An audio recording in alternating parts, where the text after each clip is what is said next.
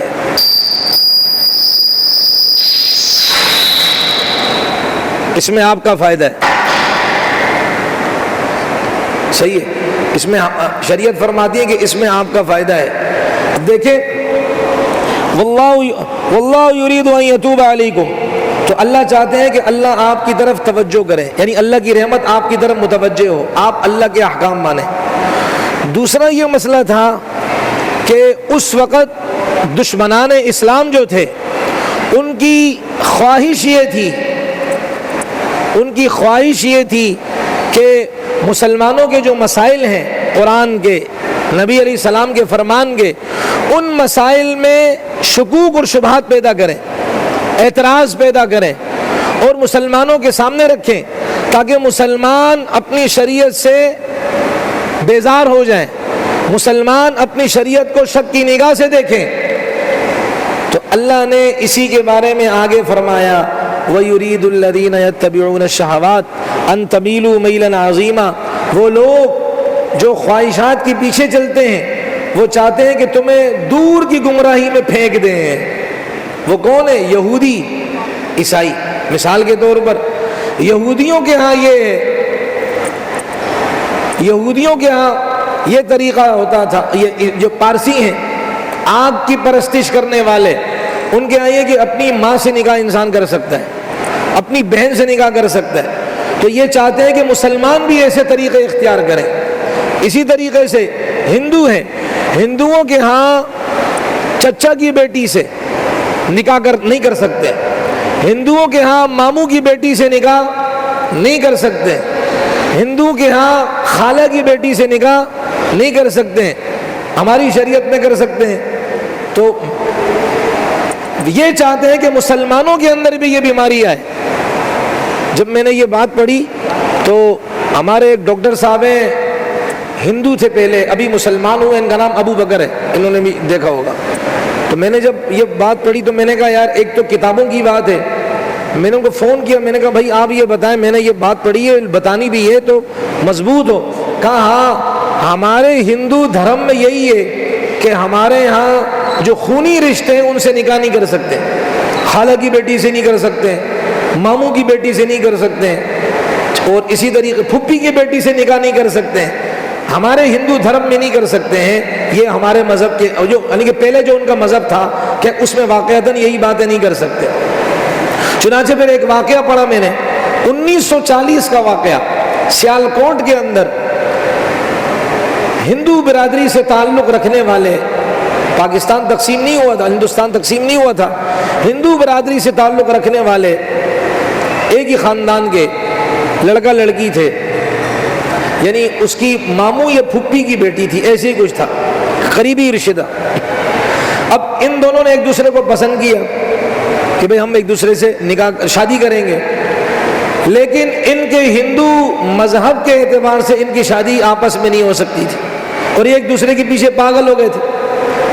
چنانچہ ان کے بڑوں نے منع کر دیا، نتیجہ یہ ہوا لڑکی کا نکاح کسی اور کے ساتھ کر دیا، اور جب نکاح سے مراد شادی، زبان پر نکاح آ رہا ہے بار بار، شادی کروا دی گئی، اس کا نتیجہ یہ ہوا لڑکی غم میں گھٹ گھٹ کر مر گئی، اور اس لڑکے کی شادی تو ابھی تک نہیں ہوئی تھی، اس کی حالت ایسی ہوگی جیسے کہ یہ مجنون ہو، مجذوب ہو، دیوانہ ہو۔ پھر اللہ کی شان ایسی ہوئی کہ اس نے جو ہے نا وہ دیکھا کہ یار یہ کیسا مذہب ہے کہ اس مذہب کے اندر وہ چچا کی بیٹی سے نکاح نہیں کر سکتا انسان، ماموں کی بیٹی سے انسان نکاح نہیں کر سکتا ہے، اور اس نے اس مذہب کو چھوڑ دیا۔ اللہ تعالیٰ نے اسے اسلام کی دولت سے مالا مال فرمایا کہ اللہ تعالیٰ تو بہت کریم اور غفور الرحیم ہے، یہ تو انسان کی فطرت کے خلاف ہے۔ چنانچہ نام بھی اس کا اسلامی نام غنی یا اس طرح کو کوئی نام رکھ دیا گیا، اور کچھ عرصہ پہلے اس کا انتقال ہو گیا۔ اس نے کہا کہ ہمارا مذہب صحیح نہیں ہے، کہ اس مذہب کے اندر فطرت کے خلاف کام کیے جا رہے ہیں۔ اسی طریقے سے فطرت سے بات یاد آئی، آپ نے وہ ایک آدمی جو ابھی مسلمان ہوا کچھ عرصے پہلے، کرسچن تھا، یعنی بات اس سے آئی کہ جب انسان غور کرے نا ہمارے مذہب میں تو اللہ تعالیٰ اس کو ہدایت دے دیں گے، اللہ اس کی رہنمائی کریں گے۔ وہ ایک آدمی کرسچن تھا، غیر مسلم، عیسائی، وہ مسلمانوں میں پلا بڑا ہوا، ماں باپ نے اس کی شادی کروا دی ایک کرسچن لڑکی سے، اپنے ہم مذہب سے، اور پھر اس کا بھی جو ہے یہاں اس کے ساتھ نباہ نہیں ہو سکا، اور اس نے کہا بھائی ہم چلتے ہیں دور، یعنی کوئی یورپین کسی ملک میں۔ اس نے کہا میں ایک مشن کے لیے کام کر رہا ہوں، عیسائیت کے لیے کام کر رہا ہوں۔ یہ نا وَيُرِيدُ الَّذِينَ يَتَّبِعُونَ الشَّهَوَاتِ کہ جو خواہشات کے پیچھے، آج اصل میں اسپیکر ہے نا وہ توجہ بھی صحیح نہیں ہو رہی، کہ وہ جو خواہشات کے پیچھے چلتے ہیں وہ تمہیں گمراہ کرنے کا ارادہ کرتے ہیں، اس پر یہ بات آ رہی ہے، وہ تمہیں گمراہ کرنے کا ارادہ کرتے ہیں، اس پر یہ بات آ رہی ہے کہ اب اس آدمی کی بیوی نے کہا کہ بھائی ہم اب ایسے کرتے ہیں کہ ہمارے پاس طاقت بھی ہے، یعنی ہمیں بڑا بنایا گیا ہے کہ پاکستان کے اندر مسلمانوں کو اسلام سے ہٹائیں، تو ہمیں ایک عہدہ ملا ہے، تو ہم کیوں بذات خود یہ کام کریں، ہم اپنے ماتحتوں سے یہ کام کروائیں گے، ہم آرام سے جرمنی وغیرہ کے اندر جائیں گے، وہیں سے سارا سسٹم دیکھیں گے۔ اس کے خاوند نے کہا نہیں بھائی، میں خود یہ کام کروں گا، اپنے ہاتھوں سے مسلمانوں کو اسلام سے دور کروں گا۔ بیوی سے بات نہیں بنی تو اس نے کہا بھی تم چلی جاؤ، مرضی ہے، لیکن میں اپنا مشن نہیں چھوڑوں گا۔ اس کا سسر آیا، سسر سے اس نے بات کی تو سسر نے کہا چھوڑ دو میری بیٹی کو، چھوڑ دو اس کو، لیکن مشن کو نہ چھوڑو۔ مشن کیا ہے؟ مسلمانوں کو گمراہ کرنے کا مشن، یہ مشن ہے۔ چنانچہ اس نے کہا جی ٹھیک ہے۔ اب پھر دوسری شادی کی، اور وہ اس کے ہم ذہن تھی، وہ بھی اسی کی طرح مسلمانوں پر محنت کرتی، عورتوں میں جاتی محنت کرتی، ان کو اسلام کے بارے میں ان کے دلوں میں دماغ میں شک شبے ڈالتے۔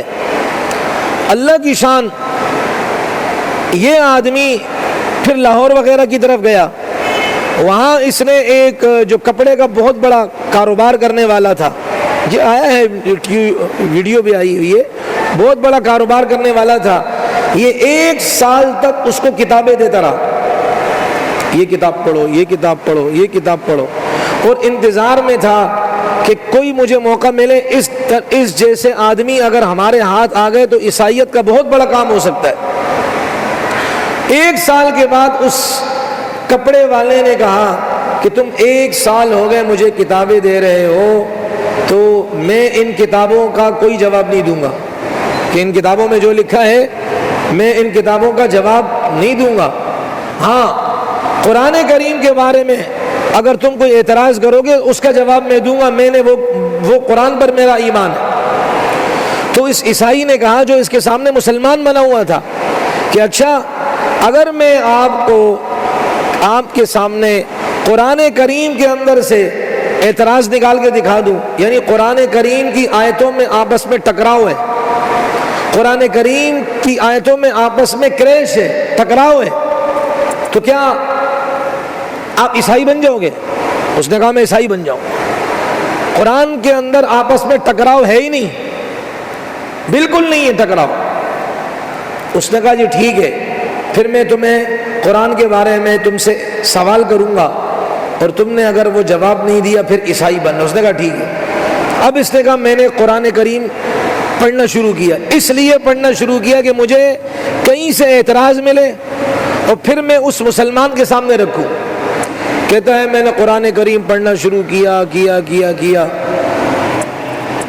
اور لیکن جو اعتراض ایک آیت میں میرے سامنے آتا کہ یہ اعتراض ہے، اس سے اگلے حصے میں اس اعتراض کا جواب مل جاتا۔ پھر آگے بڑھتا، اعتراض میرے سامنے آتا، ایک سوال میرے سامنے قرآن کریم میں سے ابھرتا، لیکن آگے بڑھتا تو اس قرآن کریم میں جو میرے دماغ میں سوال آیا اس کا جواب موجود ہوتا۔ 25 پارے میں نے ایسے پڑھ لیے، ہر سوال کا جواب آگے مجھے مل جاتا۔ میں حیران پریشان، یار یہ ہو کیا رہا ہے؟ پھر میں نے اپنی بیوی سے کہا کہ آپ ایسے کریں، کل ہم روزہ رکھیں گے، عیسائیوں میں بھی روزہ رکھتے ہیں، ہم کل روزہ رکھیں گے، بچوں سے کہا دعائیں پڑھو۔ یہ روزہ کیوں رکھیں گے؟ تاکہ میری مدد ہو اور میں اس مسلمان کو گمراہ کر سکوں۔ تو بچوں نے کہا ٹھیک ہے، بیوی نے کہا جی ٹھیک ہے ہم روزہ رکھیں گے۔ کہتا میں نے پھر شروع سے پڑھا، سورہ بقرہ کی آیت 109 ہے میرے خیال سے، وہ جب میں نے پڑھی اس کا ترجمہ پڑھا، وَدَّ كَثِيرٌ مِّنْ أَهْلِ الْكِتَابِ لَوْ يَرُدُّونَكُمْ مِّن بَعْدِ إِيمَانِكُمْ كُفَّارًا، کہ بہت سے اہل کتاب ان کی دل کی خواہش یہ ہے کہ ایمان والوں کو ایمان سے ہٹا کر کفر کی طرف لے جائیں، اور یہ ان کے دلوں کا حسد ہے، بغض ہے۔ کہتے جب یہ میں نے آیت پڑھی تو میں نے دل میں کہا کہ یار اہل کتاب یعنی عیسائی تو ہم بھی ہیں، ہم بھی اہل کتاب ہیں، اور قرآن کریم کہہ رہا ہے کہ یہ ان کے دلوں کی خواہش ہے کہ مسلمانوں کو اسلام سے پھیر دیں، تو یہ تو ہمارے دل کی باتیں بھی جانتا ہے۔ لیکن میں نے کہا نہیں یار یہ میرا گمان ہے، ایسی دوبارہ میں نے پڑھا، میں نے کھولا، میرے سامنے وہی آیت آئی، پھر میں نے کھولا قرآن کریم کا نسخہ، پھر میرے دماغ میں دل میں یہی آیت آئی۔ پھر میں بیوی کے پاس گیا، میں نے کہا بھائی تم ذرا قرآن کریم کھولو۔ جو کھولا تو یہ آیت، بھائی اس آیت کا کیا مطلب ہے؟ کہا اس سے ترجمہ پڑھا، کہ بہت سے اہل کتاب ایسے ہیں کہ ان کی خواہش یہ ہے کہ ایمان والوں کو یعنی تمہیں ایمان کے راستے سے ہٹا دیں، اور یہ حسد کے طور پر کرتے ہیں۔ بیوی سے جب اس نے یہ کہا کہ بھائی یہ تو ایسی بات ہے، کہاں اس میں تو ہمارا ذکر ہے، بیوی نے کہا اس میں تو ہمارا تذکرہ ہے، کہاں یہ تو 1400 سال پہلے اتری کتاب ہے، اور لوگ کہتے ہیں الہامی کتاب نہیں، تو الہامی کتاب ثابت ہو رہی ہے کہ اس میں ہمارے بارے میں 1400 سال پہلے لکھا ہوا ہے کہ اہل کتاب کی دل کی خواہش یہ ہے کہ مسلمانوں کو اسلام سے پھیر دیں۔ یہ تو ہمارا ذکر بھی قرآن میں موجود ہے۔ اور بیوی خوش ہونے لگی، تو اس نے خاوند نے کہا تو خوش ہو رہی ہے؟ کہا بھائی خوش نہ ہوں، ہمارے رب نے اس کتاب میں ہمارا ذکر کیا ہے۔ کہا بھائی نہیں ایسا نہیں، میں اب کیا کروں گا، اس کتاب کے بارے میں تحقیق کریں گے، اس قرآن کریم کے بارے میں تحقیق کریں گے۔ اور وہ تحقیق کیا کریں گے؟ اس نے یورپین ممالک میں جو ان کے عیسائی ہیں، پوری دنیا میں عیسائیوں کے چرچ وغیرہ اور وہ تحقیقاتی ادارے، اس نے وہاں فون کیا کہ بھائی آپ دنیا کے اندر قرآن کریم کا پرانے سے پرانا نسخے کا مطلب یہ قرآن کریم کتاب، پرانے سے پرانا نسخہ اور نئے سے نیا نسخہ، ان دونوں کو ملائیں اور وہ آیتوں کو دیکھیں، دونوں آیتوں کو، یہ ایک جیسی ہیں یہ الگ ہیں، اس لیے کہ قرآن کریم کے اندر آتا ہے، اللہ تعالیٰ فرماتے ہیں کہ تم اس قرآن کریم کے مقابلے میں اگر ایک سورت بھی تم لے آؤ اس جیسی تم نہیں لا سکتے، تم فَأْتُوا بِسُورَةٍ مِّن مِّثْلِهِ، تم اس کے معنی ایک سورت تو لے کر آ جاؤ، تم نہیں لا سکتے ہو۔ تو میں نے ان سے کہا کہ بھئی آپ تحقیق کریں کہ کیا قرآن کریم کے پرانے اور نئے نسخوں میں کہیں آپس میں ٹکراؤ ہے؟ انہوں نے کہا ٹھیک ہے ابھی ہم اس پر ریسرچ کریں گے، اور بڑے بڑے ہمارے جو عربی کے ماہر، ہمارے جو پوپ ہیں، ہمارے جو علماء ہیں، ہم ان کو اس کام میں لگائیں گے کہ وہ اس قرآن کریم پر ریسرچ کرے، تحقیق کرے، اور تاکہ کیا ہے کہیں سے غلطی ملے، اگر غلطی مل گئی تو دنیا میں دھماکہ ہو جائے گا۔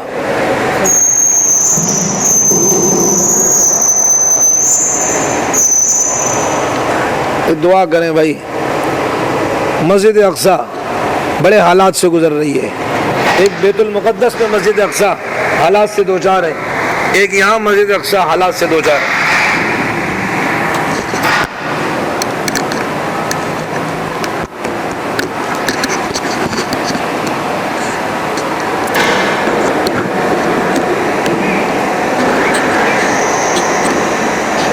تو کہتا ہے کہ میں اس کام میں لگا رہا، 2 مہینے کے بعد وہاں سے مجھ سے رابطہ ہوا فون کے ذریعے سے، اور انہوں نے کہا ہم نے دنیا کے پرانے سے پرانے قرآن کریم کے نسخے نکالے، اور ماہر عربی کی جو ماہر ہیں ہم نے ان کو بٹھایا، اور نیا سے نیا نسخہ جو ابھی جس کو چھاپا اس کو لیا، اور آپس میں ان آیتوں کو ملایا، ہمیں قرآن کریم کی کسی آیت میں رائی کے دانے کے برابر بھی فرق نہیں ملا۔ جو پرانا قرآن تھا اور جو نیا قرآن ہے، رائی کے دانے کے برابر بھی فرق نہیں ملا، ہمیں کچھ نہیں ہوا۔ کہتے میں، اور پھر میں نے بیوی کو بتایا، بیوی نے جب کہا کہ اچھا یہ بات ہے، کہا بس اب ہم کوئی کام نہیں کریں گے، اور یہ رب کی کتاب ہے، اللہ کی کتاب ہے، اب میں اس پر ایمان لاتی ہوں، ہم اب کوئی کام نہیں کریں گے، مسلمانوں کو کفر کی طرف نہیں لے کر آئیں گے۔ اور خود کہتا ہے کہ میرا مشن یہ تھا مسلمانوں کو عیسائی نہیں بنانا، مسلمانوں کو اسلام سے بیزار کرنا ہے، عیسائی نہ بنے، یہودی نہ بنے، مسلمانوں کو اسلام سے بیزار کرنا ہے، اسلام سے نفرت کریں۔ اور اس کے لیے اگلی بات، ہاں باتوں سے بات نکل رہی ہے، اس کے لیے کیا؟ اس کے لیے ضرورت یہ تھی کہ مسلمانوں کے دلوں سے علماء کی محبت نکالیں، اس لیے کہ جب علماء کی نفرت دلوں میں بیٹھے گی تو عوام کا تعلق مسجد سے نہیں ہوگا، اور ایمان کے تذکرے مسجدوں میں ہوتے ہیں، تو عوام کا تعلق مسجد سے نہیں جڑے گا، اس لیے کہ وہ علماء کے بارے میں بدگمان ہو گئے، بھائی نماز پڑھنے نہیں، کیوں نماز نہیں پڑھنے؟ جی مولوی صاحب سے ہمارا اختلاف ہے، اس لیے جس امام صاحب سے اختلاف ہو تو اس کے پیچھے نماز نہیں دی، اپنی چائنے کے فتوے مارنا شروع کر دیں گے۔ تو یوں آہستہ آہستہ آج بھی یہی ہے، زانی شرابی اس کو ٹکٹ دیں گے الیکشن کا، عالم دین کو آگے نہیں آنے دیں گے، فتویٰ کیا لگائیں گے؟ علماء کا سیاست سے کیا کام، یہ فتویٰ لگائیں گے۔ تو یہ اس نے کہا کہ میری مشن کا بنیادی مقصد یہ تھا کہ لوگوں کا تعلق علماء سے کاٹوں، جب لوگ علماء سے کٹ جائیں گے، ظاہر بات ہے بھائی ایک ریوڑ کا محافظ جب اسی کے ساتھ ریوڑ کی دشمنی ڈال دیں آپ تو ریوڑ تو پھر ہو گیا نا، اللہ اللہ خیر صلی اللہ۔ تو کہا یہ میرا کام تھا، خیر تو میں نے میری بیوی نے کہا کہ بھائی اب میں نے مان لیا یہ سچے رب کی سچی کتاب ہے، اب میں اس کے مقابلے میں نہیں آ سکتی ہوں، لہذا میں اس رب کی دشمنی مول نہیں لے سکتی ہوں۔ تو وہ کمرے کے اندر چلی گئی، کنڈی لگا دی، اور بچے بھی میرے ساتھ تھا، اس کے میرا بچہ جو ہے نا، یعنی کہ ہم دونوں کا وہ بچہ اس کے پاس تھا. تو اس نے اندر کمرے میں بچے سے کہا کہ بیٹا آپ مسلمانوں کے اسکول میں پڑھتے ہو نا، تو آپ نے کتابوں میں پڑھا ہوگا مسلمان کلمہ پڑھاتے ہیں. کہا جی ہاں. آپ کو آتا ہے؟ ماں کہہ رہی بچے کو. ہاں. کہا بیٹا مجھے وہ کلمہ پڑھا دو. وہ کہتا میں سن رہا ہوں باہر. اور اس نے کلمہ پڑھا اور میری بیوی نے اس کے ساتھ ساتھ کلمہ پڑھا اور کہا اب ہم مسلمان ہو گئے ہیں، تو کافر ہے، ہمارا تجھ سے کوئی تعلق نہیں. میں نے کہا بھائی خدا کی بندی ناشتہ تو بنا کر دے دے. کہا کافر کو ناشتہ نہیں بنا کے دوں گی. یہ ہے دینی غیرت. ہم تو پیپسی نہیں چھوٹتی ہم سے، کوک نہیں چھوٹتی ہم سے. شادی بیاہوں میں جاتے ہیں، خصوصاً ہمارے دیندار لوگ، ان کے سامنے جب مسئلہ کرو، ارے اس سے کیا ہوتا ہے، وہ گھٹیا قسم کی بات، 2 سال پرانی بات. ارے ہمارے نہ پینے سے کیا ہوگا، ہم نے اگر نہیں پیا تو اسرائیل کون سا ختم ہو جائے گا، لیکن تمہارے ایمان کی روشنی تو ختم ہو جائے گی. یہ دینی غیرت دیکھو. ابھی اس نے کلمہ پڑھا، غیرت دیکھیں کیسی ہے. کہا کہ تو کافر ہے، میں مسلمان، میرے بچے مسلمان، کافر کو ناشتہ میں کیوں بنا کر دوں؟ ہمارے کھلاڑی تو کافروں کی غلامیاں کر رہے ہیں. تو اس نے کہا خدا کی بندی مجھے سوچنے کا موقع تو دے. کیا سوچنے موچنے کا موقع نہیں، ہم خدا سے جنگ کر رہے ہیں اور ہم ناکام ہوں گے. میں نے اس کو یہ کہا کہ دیکھو ہم دنیا کے ہیرو ہیں، ہم عیسائی دنیا کے ہیرو ہیں، ہم نے جنگیں لڑی ہیں اور اتنے ملکوں پر قبضے کیے ہم نے. تو اس نے کہا کہ بھلے کچھ بھی ہو، اب ہم مسلمانوں کے مقابلے میں نہیں آ رہے ہیں، اب ہم اللہ کے مقابلے میں آ رہے ہیں، اور اللہ کے مقابلے میں جو آتا ہے اللہ تعالیٰ اس کو شکست سے 2-4 کرتے ہیں. تو کہتے ہیں میں نے پھر بیوی سے کہا چلو بھائی بچے سے کہہ دے مجھے کلمہ پڑھا دے. اب بچے نے اندر سے، اب باہر نہیں ہے، اندر سے کلمہ پڑھا ہے. اشہد ان لا الہ، اس نے کلمہ پڑھا ہے، اس نے کلمہ پڑھا. جب پورا کلمہ پڑھ لیا پھر بیوی نے دروازہ کھولا اور کہتا پھر میری بیوی اور میرے بچے مجھ سے لپٹ گئے.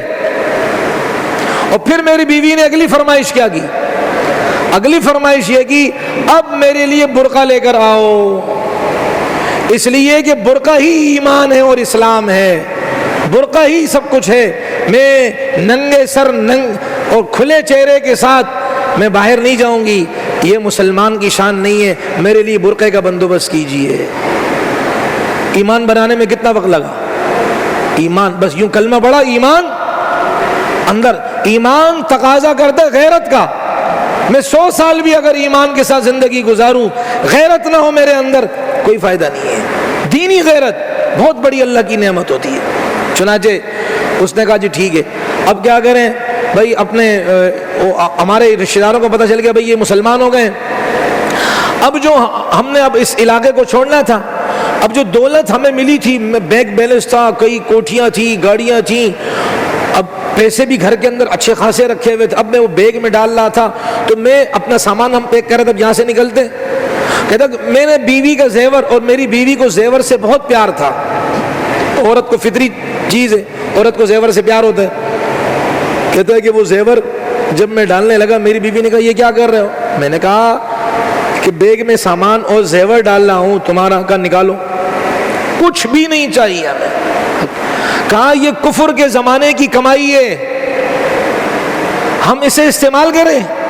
یہ میری وہ غیرت گوارا نہیں کرتی. وجہ یہ پیسے لے کر ہم جائیں گے، اسے خرچ کریں گے، جب یہ پیسے ختم ہوں گے تو اس کی طلب بڑھے گی، پھر ہم دوبارہ کفر کی طرف ان پیسوں کی لالچ میں جائیں گے. اس لیے ان پیسوں کی کوئی ضرورت نہیں ہے. اس اللہ سے مقابلہ کرتے تھے تو اللہ کھلاتا تھا، اب تو اس اللہ کے ساتھ ہماری دوستی اور یاری ہو گئی ہے، اور یار اپنے دوست کو محروم نہیں کرتا، وہ اللہ ہمیں پالیں گے. کہتے پھر ہم وہاں سے گئے، ایسی خالی ہاتھ پاؤں نکلے. کہتے میں نے بچوں کے لیے پھر خوب محنت کی. اللہ نے پہلے ہمارے وہ جو 3 بچے تھے، اس کے بعد اللہ نے 4 بچے اور دیے، 7 بچے ہو گئے. اس اور مسلمان ہونے کے بعد 2 بچے جڑوا، ٹوئنز، 2 بچے جڑوا اللہ نے دیے. اور میری بیوی کہتی تھی یہ اللہ کی مدد ہے، یہ اللہ کی رحمت ہے. میں نے کہا کیسے؟ کہا جب ہم عیسائیت پر تھے، 3 بچے ہو گئے تھے، تو ڈاکٹر کے ذریعے سے میں نے اولاد کے بڑھنے کا سلسلہ ختم کروا دیا تھا، نس بندی کروا دی تھی تاکہ آئندہ میری اولاد کوئی نہ ہو، لیکن اللہ نے دکھانا تھا، اس اسلام کے لانے پر اللہ نے تحفہ دینا تھا، یہ اللہ کی رحمت اور اللہ کا تحفہ تھا کہ سب کچھ سلسلہ ختم اولاد کے ہونے کا۔ اللہ تعالیٰ نے اپنا فضل فرمایا، اللہ نے ہمیں 4 اور بچے دیے، 2 جڑواں بچے دیے، 7 بچے اللہ نے ٹوٹل ہمیں دیے، 3 پہلے کے 4 بعد کے دیے۔ تو یہ قرآن کریم کی آیت سے متاثر ہوا کہ یہ قرآن کریم ہمارے دل کی باتوں کو جانتا ہے، اور دل کی باتوں کو جاننے والا کون ہے؟ اللہ، اور یہ کلام اسی اللہ کا ہے جو لکھا ہوا ہے۔ تو کافروں کی چاہت یہ ہے کہ وہ آپ کو کیا کرے؟ میلن عظیما، آپ کو دور کی گمراہی میں ڈالیں، آپ کو پھینکے دور کی گمراہی میں۔ چنانچہ واقعات کئی ہیں، ایک آدمی اپنے ماتحتوں کے ساتھ یورپین کسی ملک کے اندر پروجیکٹر لگا ہوا تھا، اپنے ماتحتوں کو جو ہے نا وہ ان سے کارگزاری لے رہا تھا، جیسے ہمارے تبلیغ والے کہتے ہیں نا کارگزاری، یعنی کیا کیا ہے، اب بتاؤ ذرا تم نے دن بھر کیا کام کیا، ذرا وہ سناؤ، حالات سناؤ۔ تو ایک آدمی کھڑا ہوا، اچھا وہ اس کے پاس سارے اس کے اسٹوڈنٹ طلبہ بیٹھے ہوئے تھے، اچانک اس نے ایک سے پوچھا، ہاں بھائی تم بتاؤ، اس کی تشکیل ہوئی تھی بنگلہ دیش مسلمانوں کا ملک ہے، نام اس کا تھا ڈیوڈ بگڑا ہوا ہے، اصل نام داؤد ہے، اسی کو انہوں نے بگاڑ کر ڈیوڈ کیا ہوا ہے۔ اس سے پوچھا، ہاں بھائی تم بتاؤ تم نے کیا کام کیا؟ کہا میں بنگلہ دیش گیا اپنے مشن پر، مشنری پر، یعنی کہ وہ یہ ایک مشنری ہوتی ہے، ان کی بہت سی مشنریاں ہوتی ہیں، مشن پر گیا تو میں نے وہاں چائے کی کیمن کھولی اور چائے بنا کر دیتا رہا۔ میں نے بنگلہ دیشی اور بنگالی مسلمانوں پر محنت کی، اکیلے میں نے 1500 مسلمانوں کو کافر بنایا، ایک آدمی نے 1500 مسلمانوں کو کافر بنایا۔ ابھی چند دن پہلے ایک اخبار کے اندر مضمون آیا تھا، وہ یہ تھا کہ ہم غفلت کے اندر پڑے ہوئے، کافر ابھی بھی محنت کر رہے ہیں، ہم غفلت میں پڑے ہوئے، ہم ایک دوسرے کی ٹانگیں کھینچنے میں پڑے ہوئے ہیں، ایک دوسرے کی ٹانگیں کھینچنے میں ہم اختلافات میں پڑے ہوئے ہیں۔ وہ کافر یہودی اور عیسائی الگ الگ مذہب ہے، لیکن مسلمان کو ختم کرنے کے لیے ایک ہے، اور ہم مسلمان آپس میں نہیں مل رہے۔ تو اس میں مضمون کا خلاصہ بتا رہا ہوں، ایک آدمی افریقہ گیا، اترا کسی، وہاں سے آگے جانا تھا، تو وہاں ایک جوڑے سے ملاقات ہوئی، میاں بیوی۔ ان سے پوچھا کہاں سے آئے ہو؟ انہوں نے کہا ہم امریکہ سے آئے ہیں۔ یہاں کیوں آئے ہو؟ یہاں ہم بیج وغیرہ جو ہوتے ہیں نا، بیج کھیتوں، وہ جس سے کھیت وغیرہ کھیتی باڑی کا کام کرتے ہیں، ہم بیج وغیرہ کی تحقیقات کے لیے آئے ہیں۔ کافی دن ہو گئے ان کو یہاں۔ بعد میں پتہ چلا کہ وہ نام تو بیج کے بارے میں تحقیق کا تھا، اصل میں وہ وہاں کے مسلمانوں کو کافر بنانے آئے تھے، اور انلمیٹڈ، یعنی 2 مہینے 3 مہینے کی بات ہے، 4 مہینے کی بات، انلمیٹڈ، جب تک کہ ان کا یہ کام جو ان کو مشن سونپا گیا وہ پورا نہیں ہوتا وہ جاتے نہیں ہیں۔ تو کافر وہ ابھی بھی اپنے، کیونکہ قرآن فرما رہا ہے، قرآن کریم فرما رہا ہے ان تمیلوا میلا عظیما، کہ وہ تمہیں دور کی گمراہی میں ڈالنا ہے، اور وہ کیا مطلب؟ اسلام سے برگشتہ کرنے کی سازشوں میں وہ ملوث ہیں، آج بھی ان کے کام ہیں۔ اللہ تعالی ہماری آپ کی ان سے حفاظت فرمائے۔ یرید اللہ ان یخفف عنکم، اللہ فرماتے ہیں میرے بندو، میں تمہیں جو احکام تمہارے اوپر شریعت کے احکام لا رہا ہوں، یہ میرا ارادہ تم پر بوجھ ڈالنے کا نہیں، میں تم پر ہلکے احکام لا رہا ہوں، تم سے بوجھ ہلکا کر رہا ہوں، لیکن دائرے میں رہ کر۔ کیا مطلب؟ ہر انسان کی شادی کی خواہش ہوتی ہے، لیکن اس خواہش کو شریعت نے دائرے میں رکھا کہ ہر کسی عورت سے نہیں کر سکتے ہو، 15 قسم کی عورتوں سے شادی نہیں کر سکتے ہو، بلکہ اس کے علاوہ آپ عورتوں سے شادی کرنا چاہو تو آپ کر سکتے ہو۔ تو اللہ یہ فرماتے ہیں ہر حکم شریعت کا، اللہ فرماتے ہیں جو حکم بھی میں اتارتا ہوں تو میرا مقصد آپ پر بوجھ ڈالنا نہیں ہوتا، میرا مقصد آپ کا بوجھ ہلکا کرنا ہوتا ہے۔ وَخُلِقَ الْإِنسَانُ ضَعِيفًا، اور انسان کو کمزور پیدا کیا گیا ہے، یعنی انسان کمزور ہے، اور ظاہر بات ہے جب انسان کمزور ہے تو کمزور کے ساتھ ہلکا معاملہ کیا جاتا ہے. اس لیے اللہ فرماتے ہیں میں نے آپ کو سخت احکام نہیں دیے. بعض لوگ کہتے ہیں نا کہ نہیں شریعت کے مسائل بڑے سخت ہیں. شریعت کے مسائل سب سے آسان ہیں. اب دیکھیں زکوٰۃ کیا ہے, ہر مہینے نہیں نکالنی ہوتی, پورے سال میں ایک دفعہ, وہ بھی کیا 2.5%, 40واں حصہ نکالنا ہوتا ہے. رمضان المبارک کے روزے پورے سال فرض نہیں ہے, ایک سال میں ایک مہینہ آتا ہے, اور وہ بھی کیا ہے صبح سے لے کر شام تک بس. تو یہ 5 وقت کی نمازیں. ورنہ آپ نے پڑھا معراج کے موقع پر نبی علیہ الصلوۃ والسلام کو 50 نمازیں دی تھی. وہ اللہ کا ایک تکوینی نظام تھا. پھر کم کرتے کرتے کتنی نمازیں رہ گئی بھائی؟ 5. پہلی شریعتوں کے اندر یہ ہوتا تھا کہ اگر جسم کے کسی حصے پر, کپڑے پر گندگی لگ جاتی تو اس کپڑے کو وہاں سے کاٹ دیا جاتا, جسم پر نہیں. یہ غلط بات ہے. جو یہ مشہور ہے نا کہ نہیں, وہ پہلے زمانے کے لوگوں پر, بنی اسرائیل وغیرہ جو ہیں, ان کے جسم کے کسی حصے پر اگر کوئی گندگی لگتی تو کینچی سے کاٹتے. کینچی سے کاٹتے کاٹتے تو وہ تو بندہ ہی بکھر جاتا. اگر 10 دنوں کے اندر اس نے 10 گندگیاں جسم پر لگائی تو ہو گیا کام اس کا. وہ تو ہر جگہ اس کی پٹیاں ہی ہوں گی, تو وہ تو اڑے گا, وہ بیچارہ چل تو نہیں سکے گا. تو اس لیے یہ نہیں, مطلب کہ کپڑوں پر اگر گندگی لگ جاتی تو اس کو کاٹ دیا جاتا, تو جو کٹا ہوا حصہ ہے اس کی جگہ دوسرے کپڑے کا حصہ اس جگہ لگا دیا جاتا. یہ مطلب ہے. اور ہماری شریعت میں کیا آسانی کر دی ہے؟ یرید اللہ ان یخفف عنکم, اللہ نے آسانی کر دی ہے. کپڑے پر گندگی لگ جائے لہذا اس کپڑے کو 3 دفعہ دھو لو, کپڑا پاک ہو گیا. یرید اللہ ان, اللہ نے کتنی آسانی تمہارے لیے کیا کر دی ہے. اور اسی طریقے سے پہلے زمانے میں بھائی پانی کے بغیر, اگر پانی کے بغیر وضو نہیں ہوتا تھا, بھائی پانی سے ہی وضو کرنا ہے. ہماری شریعت نے کتنی آسانی کر دی.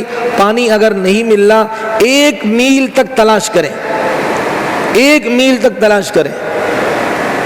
بعض ہم کیا کرتے ہیں, جب سفر میں ہوتے ٹرین کے ایک ڈبے میں پانی تلاش کیا, وہ کہا جی پانی نہیں, چلو بھائی تیمم کرو. یہ تیمم نہیں ہوتا. پورے ٹرین میں تلاش کریں, سب ڈبوں میں گھومیں, تو 1 میل تک پانی تلاش کریں. اگر پھر بھی پانی نہیں ملتا, اب کیا کرے؟ شریعت نے فرمایا کہ بس اب کیا کرو, مٹی سے کیا کرو, تیمم کر لو, بس پاک ہو گئے ہو. کتنی آسانی شریعت نے کیا ہے ہمارے ساتھ کیا ہے, شریعت کا نظام ہے. اور پہلے زمانے میں قربانی ہوتی تھی. قربانی وہ کا جانور اسے کسی اونچی جگہ یا خالی گراؤنڈ میں رکھ دیتے, آگ آتی, اگر وہ صحیح پیسوں کی ہوتی آگ اس کو لے جاتی, مطلب اللہ نے قبول کر دی. اور ہماری شریعت میں کیا ہے کہ دیتے پیسے اللہ ہی دیتے ہیں, کاروبار اللہ دیتے ہیں نا, پیسے اللہ دیتے ہیں. وہ خود گائے خریدتے ہیں, بکرا خریدتے ہیں, جانور خریدتے ہیں, اس کو کاٹتے ہیں, اور پھر اسی کو ہم کیا کرتے ہیں, کھاتے ہیں. یہ وہی ہے کیا کہ وہی قتل بھی کرے, وہی لے ثواب الٹا. گائے کو ذبح بھی ہم کریں, ثواب بھی کیا ہے, خون کا ایک قطرہ زمین پر گرنے سے پہلے اللہ کے ہاں قبول. قربانی کے جانور کے ایک ایک بال کے بدلے میں اللہ تعالیٰ ایک ایک نیکیاں عطا فرما دیتے ہیں. تو یرید اللہ ان یخفف عنکم, اللہ نے کتنی آسانی ہمارے آپ کے لیے کیا ہے بھائی کر دی ہے. تو شریعت مشکل نہیں ہے. یرید اللہ بکم اليسر, ایک جگہ اللہ فرماتے ولا یرید بکم العسر, اللہ آپ کے لیے آسانی کا معاملہ چاہتے ہیں, مشکل نہیں. نماز دیکھ لیں, پہلے زمانے میں نماز جو والے ہوتے تھے, نماز کا حکم پہلے بھی تھا. جب نماز کا حکم آتا تو 4 دیواری کے اندر, اپنے عبادت خانے کے اندر ان کو نماز پڑھنے کی اجازت تھی, باہر نہیں پڑھ سکتے تھے. اور ہماری شریعت میں کیا ہے, نبی علیہ السلام کیا فرماتے, فضلت علی الانبیاء بست, مجھے دیگر نبیوں پر 6 باتوں کی وجہ سے فضیلت دی گئی ہے. ان میں سے ایک بات کیا ہے, جعلت لی الارض مسجدا وطہورا, اللہ نے میرے لیے ساری زمین کو مسجد بنا دی. سجدہ گاہ بنا, مسجد بنا دی, ساری زمین کو اللہ نے مسجد بنا دی, اور پاک کرنے والی بنا دی. یعنی اس سے کیا کریں, آپ تیمم کر لیں, جہاں بھی نماز کا وقت ہو بس وہاں کیا کر دیں, آپ مصلی بچھا لیں, رومال بچھا لیں, اور کیا نماز شروع کر دیں. اس لیے کہ سفر کے اندر بعض اوقات مسجد ملتی ہے, بعض اوقات مسجد نہیں ملتی. اس امت کے ساتھ اللہ نے کتنی سہولت کا معاملہ کیا کہ جعلت لی الارض مسجدا, اللہ نے میرے لیے زمین کو مسجد بنا دیا. باتوں سے بات نکل رہی ہے، تفصیلی بات تو پھر جیسے ہی بات کھلے گی تو سامنے آئے گی. آپ کے سامنے ایک رونے والی بات، دل خراش بات ہمارے اس ملک کے اندر مختلف پیش آ رہی ہیں. اور ایک واقعہ ہوا ہے رات کو، ایک مسجد، مدنی مسجد غالباً اس کا نام ہے، اسلام آباد میں راتوں رات ہمارے مسلمان بے غیرت خنزیر حکمران، انہوں نے اس مسجد کو بلڈوز کر کے راتوں رات وہاں پودے لگا دیے. صبح دیکھا نہ مسجد ہے نہ مدرسہ ہے. یہ کام یہودی کریں اور یہ کام مسلمان کرے. اور آزادی والا دن بھی، اگست کا دن آزادی کا، یعنی زنا کے اڈوں کے تم لائسنس بناؤ، وہاں زانی لوگ زنا کریں ان کے لیے اجازت ہے. شراب خانوں کے لیے لائسنس تم بناؤ. اللہ کا گھر جہاں نبی فرما رہے میری ساری زمین مسجد بنا دی گئی. ایک دفعہ جب ایک جگہ کو مسجد بنا دیا جائے، اللہ کی نگاہ میں، شریعت کی نگاہ میں قیامت تک وہ مسجد ہے. تمہیں کس نے حق دیا ہے؟ تمہیں تو استنجا وضو کا طریقہ نہیں آتا بدبختو. تم اللہ کے گھر کو جہاں سجدے ہوئے ہیں، اور وہ بھی اوقاف کی مسجد تھی. اوقاف کے تحت یہ حکومت کا ادارہ ہے، اوقاف کے تحت وہاں کا امام ہوتا تھا، یعنی گورنمنٹ کے ماتحتی میں. یہ مسجد ناجائز کیسے ہو گئی بھائی؟ یعنی 1980 سے یہ مسجد کی تعمیرات کا سلسلہ شروع تھا. ابھی تک اندھے تھے. اور یہ بات لکھی ہے، اور یہ بات اس سے پہلے دماغ میں آئی ہے. جب کوئی خطرناک کام کرنا ہوتا ہے، مسلمانوں کی توجہ کسی اور ایشو کی طرف لگا دیتے ہیں، وہ اپنا ناپاک کام کر رہے ہوتے ہیں، ساری توجہ اس طرف جائے گی، وہ اپنا کھیل، گندا کھیل وہاں کھیلیں گے. ہم بیت المقدس کے لیے رو رہے ہیں، ہم فلسطین اور غزہ کے لیے رو رہے ہیں. ہمارے یہاں جو نام کا شہر ہے اسلام آباد، وہاں اسلام غیر آباد ہو چکا ہے. ہاں مسجدوں کو 50 مسجدوں کے گرانے کے آرڈر ہیں. ایسوں کے لیے آپ حضرات ہی دعا کر لیں. ابھی ہم میں وہ طاقت نہیں کہ ہم ان بدبختوں کی ہدایت کی دعا کریں. جہاں اللہ کے سجدے لگے ہوں، اللہ کے سامنے مسلمانوں کے سجدے ہوئے ہوں، جہاں قرآن کی تلاوتیں ہوئی ہوں، جہاں لوگوں نے رونے دھونے کیے ہوں، اب وہاں لوگ جوتوں کے ساتھ آئیں گے. باغ بن گیا تو کتے بلے بھی پیشاب کریں گے وہاں. ان لانتیوں کے لیے کوئی ہدایت کی دعا کرے گا؟ آپ کا جگرا ہوگا آپ کریں، آپ اپنا فریضہ ادا کریں، ہم اپنا فریضہ ادا کریں، ہم نہیں کریں گے. حال یہ ہو چکا ہے تو خدا کا قہر نازل نہیں ہوگا.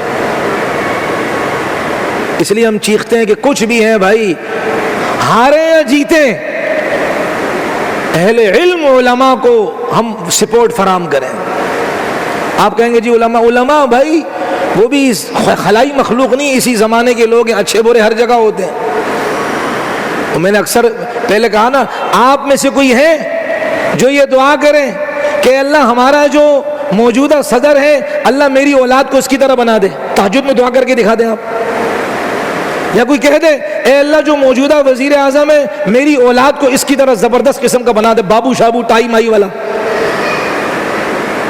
نہیں کہ جو مچھڑ ہے اس کی طرح بنا دے، یا دوسرا اس کی طرح بنا دے. نہیں، کچھ بھی. ہم کیا کہتے ہیں؟ اللہ میری اولاد کو نیک بنا، نمازی بنا، قرآن کی تلاوت والا بنا. اب یہ حال ہو چکا ہے. اب جگہ ہماری پبلک بھی آئے گی. یہ سیاسی نہیں، یہ غیرت والی بات ہے. ہم ہر بات کو سیاست میں لے آتے ہیں، یہ غیرت والی بات ہے. اب کیا ہماری کہاں ہے مولوی صاحب، وہ فلاں مولوی صاحب کہاں ہے مسجد؟ تو کیا یہ ہمارے 24-25 کروڑ عوام کا کام نہیں ہے؟ یہ مسجد سے مولوی صاحب کی تو نہیں ہے نا بھائی. اور جو ہیں، جو ہمارے ارباب اقتدار ہیں یا جن کو ہم نے آگے کیا ہے، یہ ان کے ذمے کی بات نہیں ہے. اس لیے میرے محترم رونے کا مقام ہے کہ اللہ تعالیٰ نے ایک ملک عطا کیا اور آج حال یہ ہے کہ وہاں اللہ کا گھر محفوظ نہیں ہے. ہم کس منہ سے آزادی منائیں؟ اللہ کا گھر جہاں محفوظ نہ ہو، مدرسہ جہاں محفوظ نہ ہو، آج حال یہ ہو چکا ہے ہم کس منہ سے جھنڈا لہرائیں؟ یار اللہ کی قسم دکھ ہوتا ہے. جہاں زنا کے اڈے آباد ہوں، بڑے بڑے عہدیدار زانی قسم کے لوگ زنا کرنے وہاں جائیں، جہاں ان کی باقاعدہ ان کو سپورٹ فراہم کی جائے، ان کے لیے باقاعدہ نفری کھڑی ہو، ان کی حفاظت کے لیے ہو، زانیوں کے لیے سب کچھ ہو، ایک اللہ کا گھر ایسے رہ گیا بھائی۔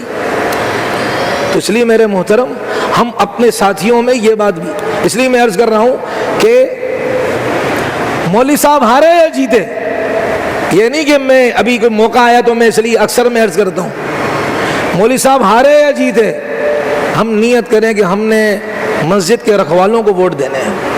اب اور کوئی نظام ہی نہیں، ہم کیا کریں؟ ہم اگر کہیں خلافت تو ٹھیک ہے، اچھی بات ہے، لیکن اب اور کوئی نظام ہی نہیں ہے، اس وقت تک ہم اپنے ہاتھ پاؤں کاٹ کر رکھ دیں تو یہ تو بیڑا غرق کر دیں گے۔ اگر ہم یہ کہیں نہیں ہم خلافت سر آنکھوں پر، میں یہ بات کر رہا ہوں، لیکن فی الحال کوئی ایسی چیز نظر ہی نہیں آ رہی ہے۔ اب اگر سارے علماء کو ہٹا دو اسمبلی سے تو یہ ایسے خناس ہیں، آپ نے ان کی خناسیت دیکھ لی، یہ تو کچھ علماء اسمبلی میں اللہ ہماری عمر ان کو لگا دے، آپ اگر اس پر ایگری نہیں ہے، اللہ میری نسل کی عمر ان کو لگا دے۔ کتنا بڑا جہاد کا کام یہ بھی ہے بھائی، کلمۃ افضل الجہاد کلمۃ حق عند سلطان جائر، افضل جہاد کیا ہے؟ ظالم بادشاہ کے سامنے حق کا کلمہ بلند کرنا۔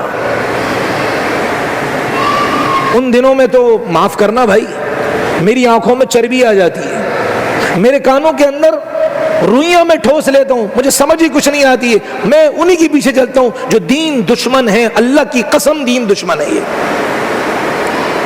آپ نے دیکھا کبھی انہوں نے ختم نبوت کے عنوان پر، اکا دکا چھوڑو، پارٹی کی بنیاد پر عرض کر رہا ہوں، کوئی مجمع نکالا ہو، نبی کی شان میں گستاخی ہوئی ہو، انہوں نے پارٹی کی بیس کی بنیاد پر مجمع نکالا ہو؟ نہیں، یہ آپ کو یہ علماء نظر آئیں گے۔ تو اس لیے بھائی ہزار خامیاں ہم میں ہیں۔ میں نے کہا اس عیسائی نے کیا کہا، میرا مشن یہ تھا عوام کو علماء سے کاٹنا، جب عوام علماء سے کٹ جائے گی ان کو شکار کرنا آسان ہوگا، جب مسلمان ٹوٹ جائیں گے ان کو شکار کرنا آسان ہوگا۔ اس لیے میرے محترم، ہم ان اکابر کی، ہم ان علماء کی کیا کریں؟ دل و جان سے ان کی قدر کریں، ہزار خامیاں ہوں ہم میں ہیں، ہم بھی اسی معاشرے کا حصہ ہیں، یہ نہیں کہ نہیں ہزار خامیاں ہوں، لیکن میرے محترم ہمارے اکابر ان سے 100 لاکھ درجے اچھے، الحمدللہ۔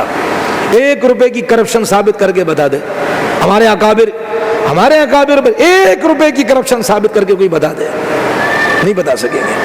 اس لیے میرے محترم رونے کا مقام ہے، آپ دعاؤں کا اہتمام کریں کہ جو ہیں اللہ ان کی حفاظت کریں گے بھائی۔